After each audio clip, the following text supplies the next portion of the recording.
Hello everyone, I'm Kaiju Cooper, and today we're taking a look at Battle Roar MECHAGODZILLA. There's the box. We'll go more in depth with this in a second, but first I just wanted to say, I'm sorry I haven't reviewed a Godzilla figure in so long. I mean, I've kind of just not been buying any. I went to Target the other day and it turns out they still sell Godzilla figures, because here's the thing about buying Godzilla figures. It is so expensive, like, oh my god, it is so unnecessarily pricey. I would have no money left if I still bought Godzilla figures, but Target still has them in stores, and it doesn't completely torch my wallet. So yeah, I figured I'd pick up a figure. This was the last Battle Roar figure that I didn't have. So yeah, I figured I might as well review it. We're taking a look at the figure. Here is the box Godzilla vs. Kong Battle Roar MECHAGODZILLA. Pretty nice render right there. Blue background. This is the new MonsterVerse boxes. It looks okay. I think this was released in normal Godzilla vs. Kong packaging. I'm not sure, but looks pretty good. Flipping it around. Advertises Battle Roar Godzilla. There's the movie. Blah, blah, blah. That's it. And here is the figure itself. He does look really nice, although I do have quite a few complaints about this guy. Now, this is just a scaled down version of the giant MECHAGODZILLA toy that was modified, which is why his hands look like this. And this has got to be my biggest complaint with the figure, because what is he doing? How do you fight someone with just open palms? You're just going to push them? I mean, it would have been nice if they kept the articulated claws, but he's just got flat hands. And it looks really bad. I don't know why they did this. But yeah, I guess. I mean, there's not much you can do. There's not even hand swivels. It's just permanently open clawed. I don't know why they didn't modify it to where they're at least like slightly closed. But they shouldn't be fully stretched out like this. Now, I mean, there's just more problems with the sculpting itself. Well, not the mold, but rather the way he's posed. He's just very neutral. You can't get any cool poses with him. This is the most he can do. Everything else just looks really awkward.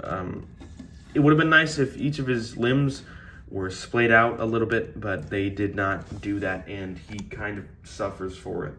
They did capture the head sculpt very nicely. It's very menacing looking. I will say the colors could have been better. He's just this very dull gray. Would have been nice if it was a darker gray or a shinier metal, something like that. But this is just feels like the wrong shade. Would have been nicer if we got more metallic black, or if they just painted the figure in silver. The red does break everything up very nicely. There's some in the chest here, and of course on the eyes there. Zoom in, get a better look at that. Now these parts are painted, but this section back here is actually red plastic. Another thing I'm going to mention is this figure is very rubbery. It's made of a very flexible material on a lot of portions, including the back here. It's very flexible. The tail does come separately out of the packaging, but it's pretty easy to attach. You might want to heat it up with some warm water or a hairdryer before installing it, but I didn't have a problem with it, so yeah. He looks good. There's not really much else to say. It's just his pose is really awkward. And yeah, I guess with that, we'll just move on to articulation. He's got decent posability for a Godzilla figure, nothing too crazy. He's got the essentials. No head swivel, which is pretty common. Arms can move back and forth. They do get in the way. I mean, the legs do get in the way, so it can't do a full 360. He does have these rubbery shoulder pads, though. Nothing at the wrists or elbows, sadly. So yeah, the legs can kick not very far at all. That's about as far as they go. They can go back a decent amount, but they get stuck right about there. You know, like I said, you can't really get any poses. The posability here is pretty useless. The most you can do is just kind of stand there. For some reason, he does have lower swivels at his, like, mid-ankle, I guess, and a swivel at the tail. Tail's very rubbery. Once again, all of this could be way better, but for the price point, it is pretty good. This guy's only like 15 bucks, so yeah. I don't like the way they did the legs here, though. Instead of this being a break in the sculpt right here, where they just cut right there, it is a separate rubbery panel. I don't like that, not at all. There is a spring-loaded jaw, but that's because of the gimmick. It doesn't stay open. It just does that. So, yeah, that's pretty much it for the articulation. It's okay. So, yeah. And now for the main gimmick, his Battle Roar. There's a very cleverly hidden button here. This is one of his missile launchers. It does stick out a little bit more than the other one, though. So you just press it and he roars. So let's give it a little listen.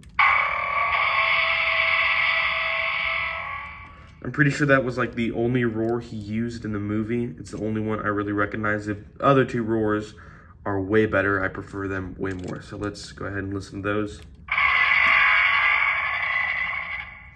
That one has a little bit of King Ghidorah in it because he's made with like the decapitated head of King Ghidorah. So yeah, the next one. They mixed some Godzilla in there, and that's pretty good. Now, those are the only 3 roars he has. It's just...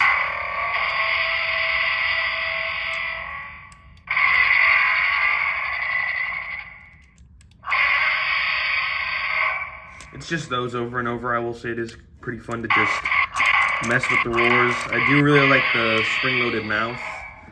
But yeah, it also is a very loud speaker. I'm surprised for how big of a toy this is, how loud they got the speaker. So yeah, that's pretty much it for Battle Roar Mechagodzilla. And here he is with the other 2 Battle Roar figures. They do all look pretty decent together. Go check out the review for these 2.